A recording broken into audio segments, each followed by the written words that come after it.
Делаем легкие движения. В путь. Болгария. Вот спереди этого грузовика едет какой-то тотальный тормоз. 70, дорога хорошая. За нас уже очередь там не видно. Я вот предполагаю, он либо пьяный, либо ему что-то не так с грузом, не закрепил, или там большой перевес, ну нереально большой какой-то. Мы едем 65, он тормозит. Еще. Что за бред?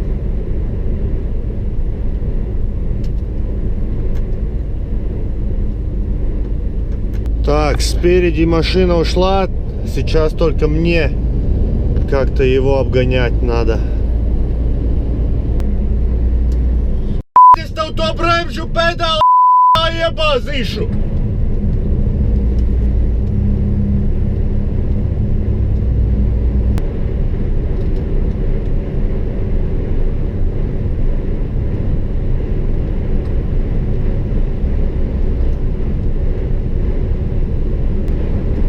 Сейчас он едет 89, когда его можно обгонять, прав.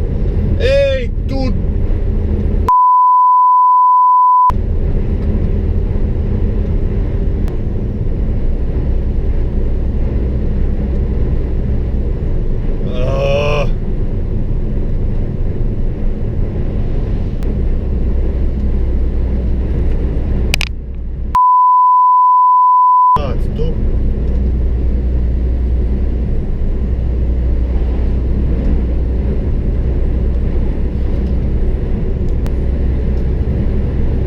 Что за номера?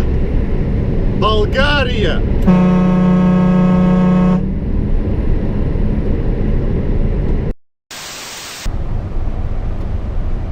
Так ты едешь и смотришь на то, как исчезают все твои планы. Потому что легковушки опять не едет. Планировал я за 4,5 часа доехать до Хельсингборга, до паромчика. Но из-за этих легковушек кажется, что не получится. Да, утром я удачно проснулся. Я уснул и забыл включить будильник. В 5 утра я должен был проснуться. И где-то в 4:50 я сам проснулся, посмотрел на телефон, увидел сколько времени и понял, что я же забыл будильник поставить. И хорошо, что я сам как-то проснулся. Вот, -1. Так как я понял, что я не доберусь до порта без 45 минут паузы, то остановился, зайду в душ. Первый раз еду на этом пароме. Хельсингборг на Хельсингор в Данию. Потом у меня 28 километров до места выгрузки. Так, сейчас я только что выгрузился. Ой. Перед выгрузкой я еще не нашел себе ничего. Ну вот. Тимаком. Платный сайт. Там где-то 100 евро в месяц. 120, по-моему. Ну, не помню. У меня как бы сделали нормальную скидку. И тут я ищу грузы. Как бы из Дании сейчас ничего такого нету. Поэтому я смотрю вариант плыть обратно за свой счет. Плыть обратно в Швецию и взять грузы из Хельсингборга на Стокгольм. Не знаю. Зависит от цифры. Если выгодно, то могу поехать за свой счет обратно и уже поехать. Если можно что-то еще сегодня загружать, то вообще шоколадно было бы. Посмотрим. Вот такой бардак после разгрузки. Сейчас почищу, навешу порядок. Загрузок еще нет. Но тут я 10 минут потрачу. Потом, может быть, что-то появится.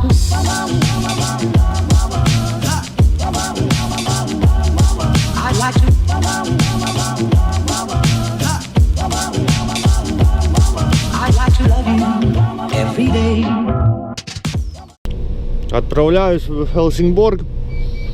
Вчера не ехал просто потому, что в Хельсингборге трудно найти парковку. Также и резает тенты. Не очень хорошие люди там живут.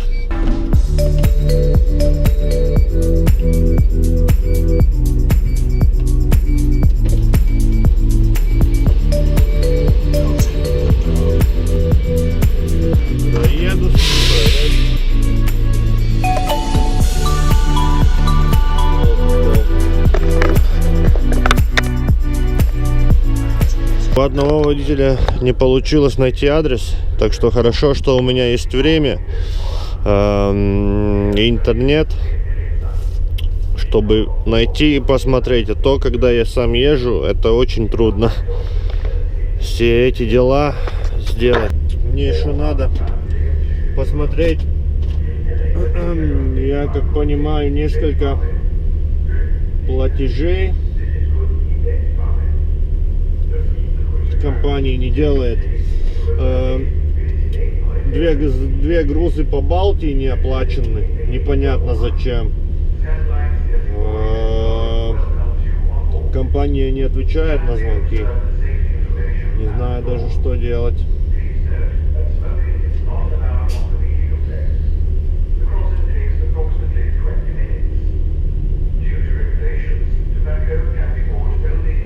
Что делать?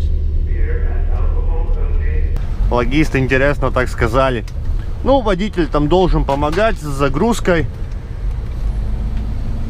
Я там спрашиваю, ну, как помогать?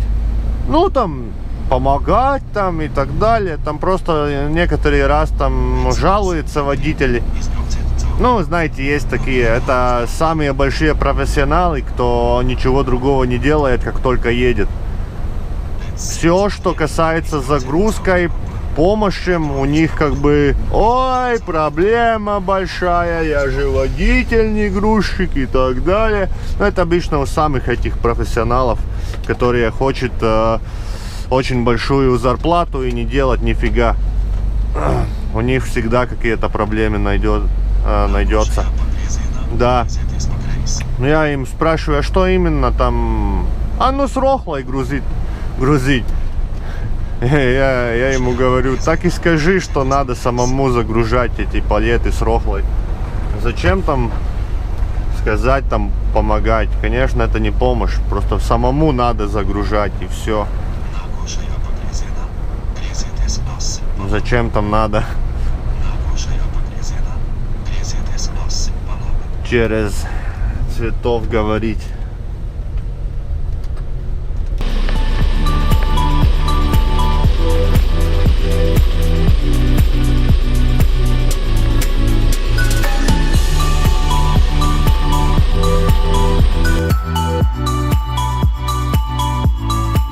Загрузил 11 палет.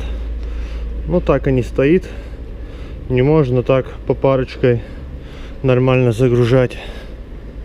Да, все, еду на вторую загрузку. Целых 99 километров я могу поехать сейчас. Дорогу я купил уже утром.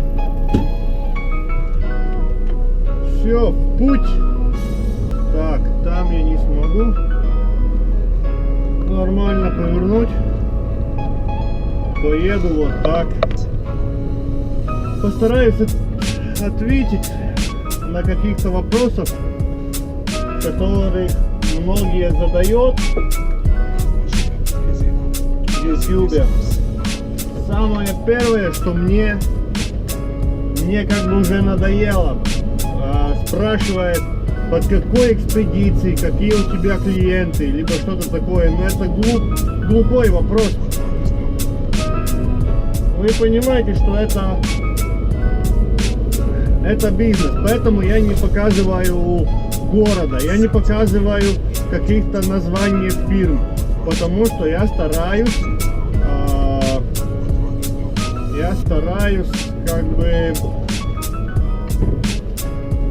чтобы никто об этом не узнал, чтобы никто этого не видел, потому что я хочу сохранять своих клиентов. Я не хочу, чтобы кто-то вот написал, я могу поехать там, давайте дам, сделаю скидку, поеду дешевле, у меня там какая-то корыта без техосмотра, я могу там вообще за бутерброд поехать. Конечно, я не буду сказать. Так же, как и цифры. Цифры, вообще-то, это не солидно говорить нет, не солидно спрашивать о зарплате. Это некорректно. Мужчины вообще никогда не говорят о своих заработках. Поэтому это сейчас у дальнобойщиков популярно. Подойти к машине, не говорить мне: о, привет, как дела, или здравствуй там, ну и пири-пири там поговорить. А сейчас популярно подойти к машине и говорить: сколько ты зарабатываешь. Все.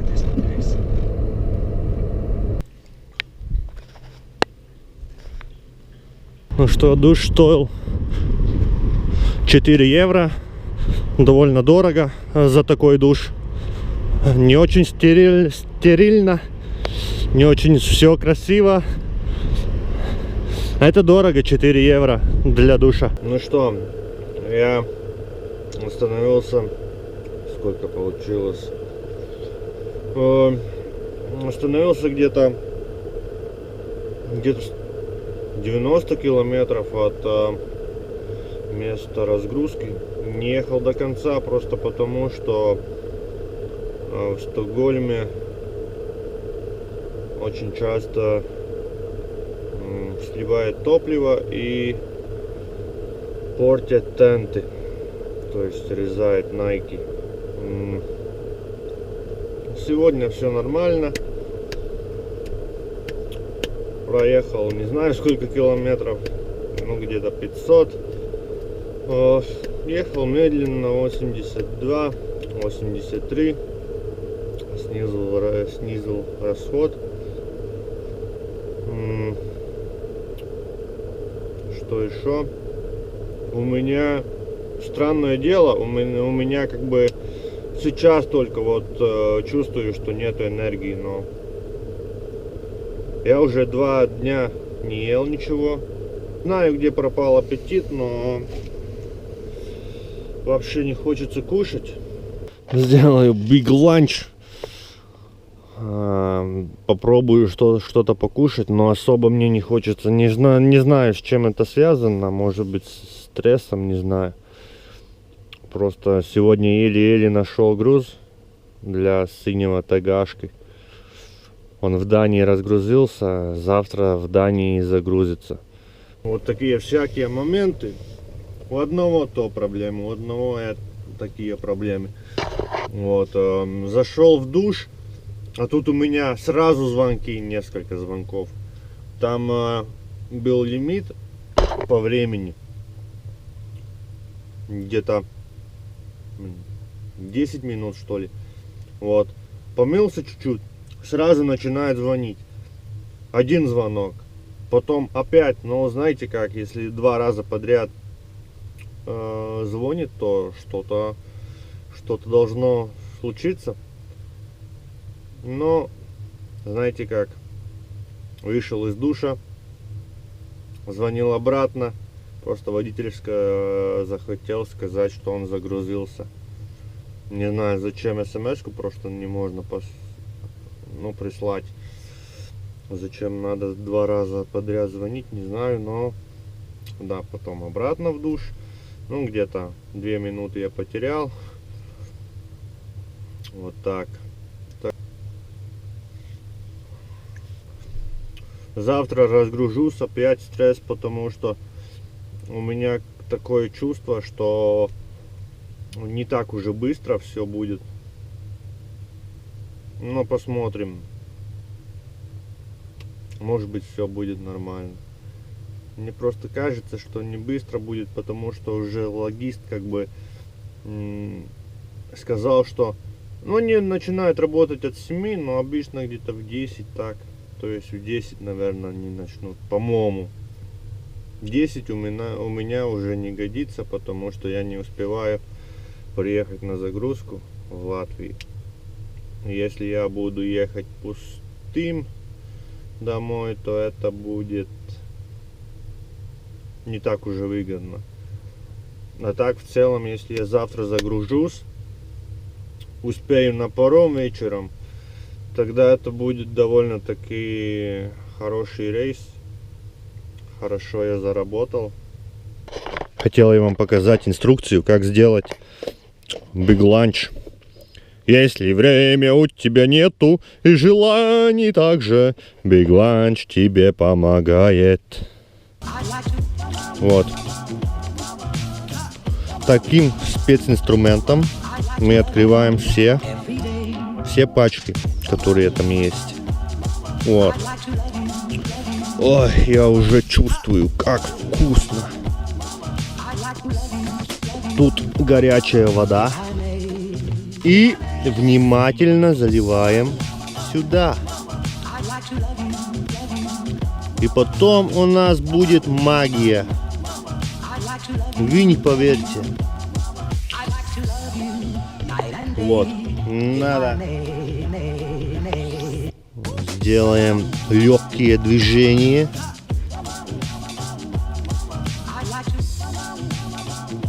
Ай, какой домашний получится, наверное. Так, я загрузился. Сейчас спрошу, остался ли тот груз.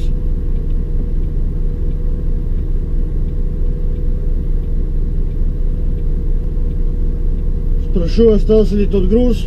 И поеду грузиться 230 километров.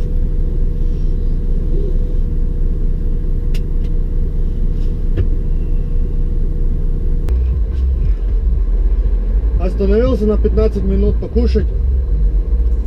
Сидел, кушал и пришел один подписчик. Интересно, просто в Швеции встретиться с подписчиком в таком месте. Конечно, не ожидал. Приятно, интересно.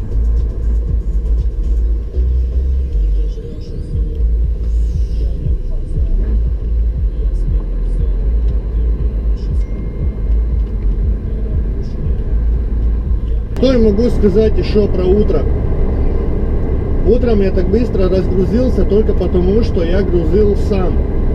То есть я подъехал, как бы они там сами вроде выгружали, там одну палету выгружали, потом сканировали, куда-то отправили там.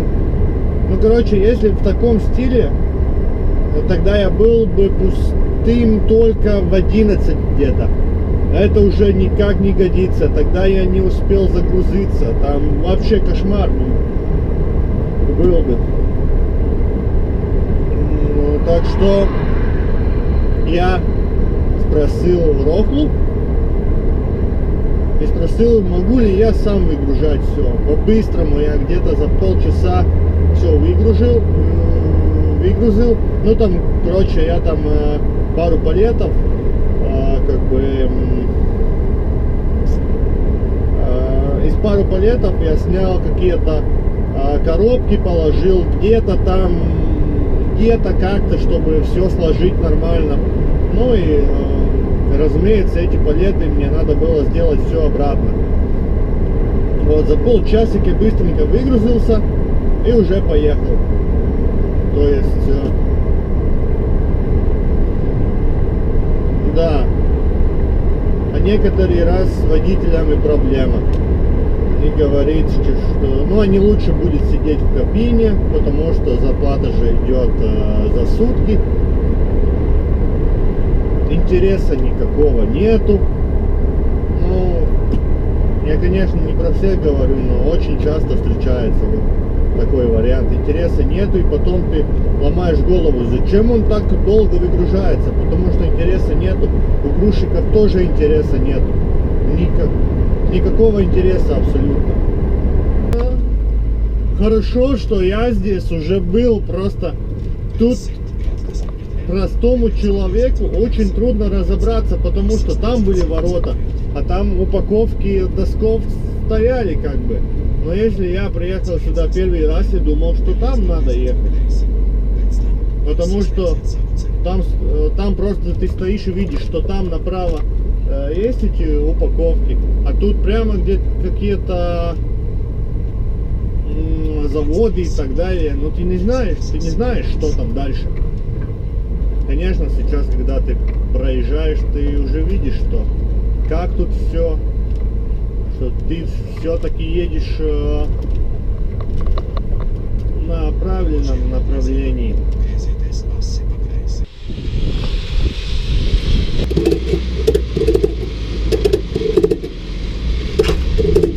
Успел даже на паром пораньше.